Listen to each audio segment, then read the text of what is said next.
வணக்கம். கன்னி ராசி குரு பெயர்ச்சி பலன்கள் 2025 வருகின்ற 8/10/2025 குரு பகவான் அதிசார பயிற்சி பெற்று அற்புதமான பலன்களை அள்ளித்தர தயாராக இருக்கிறார். கன்னி ராசியான உங்களுக்கு 12 ஆண்டுகளுக்கு ஒரு முறைதான் குரு பகவான் ராசிக்கு 11இல் அமருவார். அப்படி 11ஆம் இடத்தில் அமருகின்ற ஸ்தானமாகப்பட்டது உபஜயஸ்தானம். இந்த உபஜயஸ்தானம் என்பது நாம் ஒரு வேலையை செய்வோம், அதில் ஓரளவுக்கு வெற்றியும் நன்மையும் தனப்பிராப்தியும் சந்தோஷமும் மன நிம்மதியும் கிடைப்பது தான் நாம் செய்கின்ற தொழிலில் வருமானம் அதிகரித்தால், நன்மைகள் நடந்தால். ஆனால் உபஜயஸ்தானம் என்றாலே ஒரு வேலையை செய்வோம், பல வகையிலும் நன்மைகள் நடக்கும். எப்பவுமே குரு பகவான் 12 ராசிகளில் நட்பாக இருப்பார், பகையாக இருப்பார், நீசமாக இருப்பார், பாதக அதிபதியாகவும் சாதக அதிபதியாகவும் ஒவ்வொரு ராசிக்கும் வருவார். அதில் எந்த மாற்று கருத்தும் இருக்காது. ஆனால் குரு பகவானை பொறுத்தவரையில் ஸ்தான பலம் பயிற்சி பெற்று அமருகின்ற ஸ்தான பலத்திற்கு எப்பொழுதுமே நன்மைகளும் தீமைகளும் செய்தே ஆக வேண்டும் கட்டாயத்தில் இருப்பார்.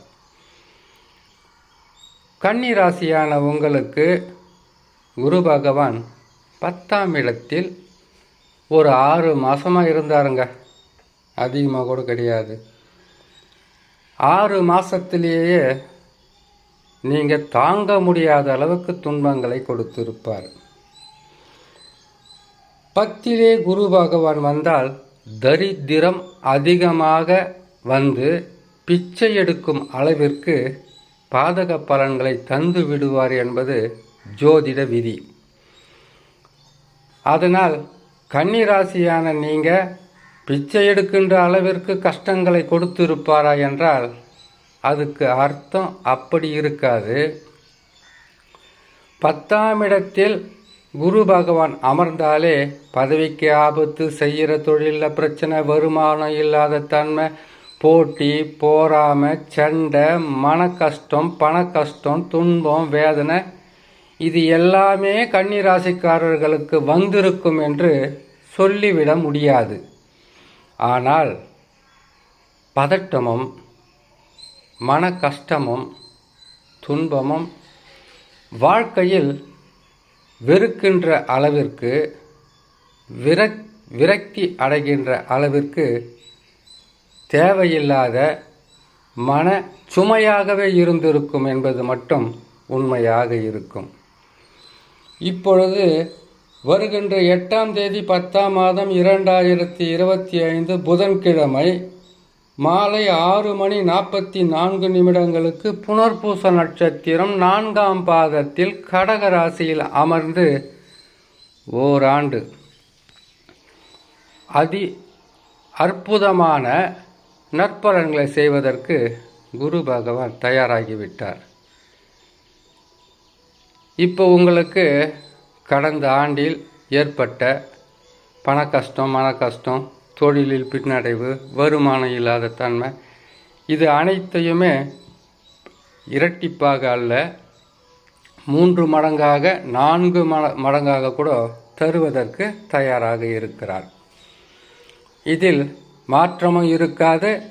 ஆனால் இந்த 11ஆம் இடத்தில் குரு பகவான் அமரும்போது அதிகப்படியான நற்பலன்களை கன்னி ராசியான உங்களுக்கு செய்தே ஆக வேண்டும். அதிகப்படியான நற்பலன்களா அல்லது சற்று மத்தியம பலன்களா சாதாரண பலன்களா என்பதை உங்களுடைய சொந்த ஜாதகம்தான் முடிவு செய்யும். நன்மையை செய்ய போகிறார் குரு பகவான். ஆனால் யோக தசாவாக இருக்க வேண்டும். யோக தசான்னா அது எப்படி இருக்கும்? இப்படி ஒரு கேள்வி வரையும் இல்லையா? ஏன்னு கேட்டாக்கா, கஷ்டத்தில் இருக்கும்போது மனம் வருத்தப்பட்டு இப்படிப்பட்ட கேள்விகளை கேட்கலான்னு தோணும். அதனால் உங்களுக்கு யோக தசா என்பது எந்த லக்னமாக பிறந்திருப்பீங்களோ அந்த லக்னத்திலிருந்து பார்க்கும்போது ஆட்சி பெற்ற கிரகத்தினுடைய தசா, உச்சம் பெற்ற கிரகத்தினுடைய தசா, கேந்திர திரிகோணங்களில் நட்பு சமம் பெற்ற தசாவாக இருந்தால் சிறப்பான பலன்களை தரும். எந்த தசாவாக இருந்தால் பாதக பலன்களாக இருக்கும் என்ற துணை கேள்வியும் கூடவே வரும். அதற்கு பகை பெற்ற தசா, நீசம் பெற்ற கிரகத்தினுடைய தசா 6, 8 அமர்ந்து இப்பொழுது தசாவாக நடந்து கொண்டு இருந்தால் அந்த தசாவில் பெரிதளவு நன்மைன்னு சொல்ல முடியாது. ஒரே ஒரு வார்த்தையில் நன்மை நடக்கும் போதும் சொல்லிட்டோன்னா போங்களேன், இப்படி குழப்பிட்டு போனாக்கா நாங்கள் எங்கேருந்து மன நிம்மதியாக இருக்க முடியும்? ஏற்கனவே வெந்த புண்ணில் வேல் பாஞ்ச மாதிரி உக்காந்துக்கிட்டு இருக்கிறோம். இந்த நேரத்தில் நன்மை நடக்குதுன்னு சொல்கிறீங்களா இல்லை நடக்காதுன்னு சொல்கிறீங்களான்னு புரிய மாட்டேங்குது, புரிஞ்சு தொலைய மாட்டேங்குது என்ற கேள்வி உங்கள்கிட்ட வரும். அதுக்கு ஜாதகத்தை பார்க்கணும். நீங்கள் உங்களுக்கு தெரிந்த ஜோதிடர், அது மட்டும் இல்லாமல் உங்கள் அருகில் இருக்கிற ஜோதிடர்கிட்ட போயிட்டு குரு பயிற்சி நடக்க போகுது அது எல்லாமே சொல்லுவாங்க. எந்த ஜோதிடர் தான் அடுத்து உங்களுக்கு 11ஆம் இடத்திற்கு குரு வராரு இல்லையா? ஆஹா ஓஹோ அப்படி வரப்போகுது, நீங்கள் வேணா கூட பாருங்கள், இன்றைக்கி தான் தரையில் போய்கிட்டு இருக்கிறீங்க, இன்னும் கொஞ்ச நாளில் நீங்கள் கப்பலில் மிதக்க போகிறீங்க, அதுக்கப்புறம் ஃப்ளைட்டில் பறக்க போகிறீங்கலாம் தான் சொல்லுவாங்க. அதில் எந்த விதமான மாற்றமும் இருக்காது. ஆனால் அது முழுமையான நற்பலன்களாக இருக்க வேண்டும் என்றால் தசா நல்ல நிலையில் இருக்கணும். அதை மட்டும் போய் நீங்கள் ஒரு ஜோதிடத்தை பார்த்து பொறுமையாக உக்காந்து கேட்டுக்குங்க. உங்களுக்கு நன்மைகள் என்பது அதிகமாக இருக்கிறதா மத்தியம பலன்களாக இருக்குதுன்னு நீங்கள் தெரிஞ்சுக்கலாம். சரி, குரு பகவானை பொறுத்தவரையில் 10ஆம் இடத்தில் வரும்போது பணத்தட்டுப்பாடு, தொழிலில் பிரச்சனை, குடும்பத்தில் பிரச்சனை, வருமான குறைவு, எதிரிகளும் எதிர்ப்புகளும், குடும்பத்தில் மதிக்கத்தக்காத மனிதர்களாக வாழக்கூடிய ஒரு சூழ்நிலையாக இருக்கும். வாழ்க்கையே வெறுத்து விடுகின்ற அளவிற்கு கூட சிலருக்கு பிரச்சனைகள் வரும். இது எல்லாமே ஆண்டுதோறும் மாற்றம் பெறுவது தான். சரி, நன்மைகள் நடக்க போதுன்னு சொல்லிட்டோம். இந்த நன்மையை உங்களுக்காகவும் உங்கள் தொழிலுக்காகவும் உங்கள் குடும்பத்திற்காகவும் நீங்கள் தக்க வைத்து கொள்வதும் பாதுகாப்பாக பார்த்து கொள்வதும் உங்களுடைய கடமை. நன்மை நடக்குதுன்னு சொல்லிட்டோம். இப்போ ஏற்கனவே கெட்டது நடந்துக்கிட்டு இருந்தது, இப்போ நன்மைகள் நடக்க போகிறது. அடுத்து 2 வருஷம் கெட்ட பலனை தரும்.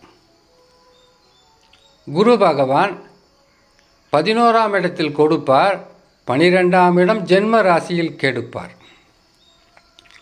அந்த நேரத்தில் ராகு கேது பயிற்சி இருக்குது, நன்மை செய்வாங்கன்னு வச்சுக்கோங்க. இருந்தாலும் மிக கவனமாக இருந்தால் இந்த நேரத்திலே உங்களை காப்பாற்றிக்கலாம். அதுக்கப்புறம் ராகு கேது பயிற்சி ஆனதுக்கப்புறம் உங்களுக்கு நன்மை நடக்கட்டும். குரு பலமே இல்லாத போது பண பலன்றது எப்படி வரும்? இருந்தாலும் கேது பகவான் திடீர் தன லாபங்களையும் வசதி வாய்ப்புகளையும் கட்டாயம் கொடுப்பார்.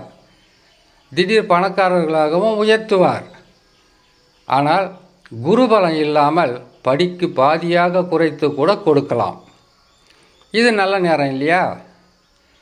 உங்களுக்கு குரு பயிற்சி ஆகிறார், ராகு பலமாக இருக்கிறார், சனி மட்டும்தான் கண்டக சனியாக இருக்கிறார். இப்போ அந்த கண்டக சனியினுடைய பாதகம் என்னன்னு தெரிஞ்சிருக்கும் உங்களுக்கு. அதை செய்து சம்பாரிச்சிடலாமா, இதை செய்து சம்பாரிச்சிடலாமா, அந்த வழியில் போகலாமா, இந்த வழியில் போகலாமா, நிம்மதி இல்லையே, சந்தோஷம் இல்லையே, எந்த வழியிலாவது போய் காசு பணம் சம்பாதிக்கணுமான்னு பல வழிகளில் உங்களுக்கு கெடுதலான வழிகளையும் கெட்டவர்களுடைய நட்பும் குழப்பமான ஒரு சூழ்நிலையை உருவாக்கி கொடுத்திருப்பார். இது வந்தாச்சு நல்ல நேரம். 11ஆம் இடம் என்பது லாபங்களை தருகின்ற ஸ்தானம் மட்டும் கிடையாது, தவறான உறவையும் கொடுக்கும். இப்போ அமைதியாக இருந்துட்டு 12லையும் ஜென்ம ராசிலையும் பழி வாங்குவார். மிகவும் கவனமாக இருக்கணும். சரிங்களா? இந்த நல்ல நேரத்தை பயன்படுத்தி கடனை தீர்த்துக்குங்க. பிரச்சனையிலேருந்து வெளியில் வாங்க. அடுத்தது உங்களை காப்பாற்றிக்கிறதுக்கு உண்டான முயற்சிகளை செய்து வந்தால் மிக சிறப்பான பலன்களை நீங்கள் பெறலாம் என்று சொல்லி இன்னொரு நல்ல பதிவில் உங்களை நான் சந்திக்கிறேன். நன்றி, வணக்கம்.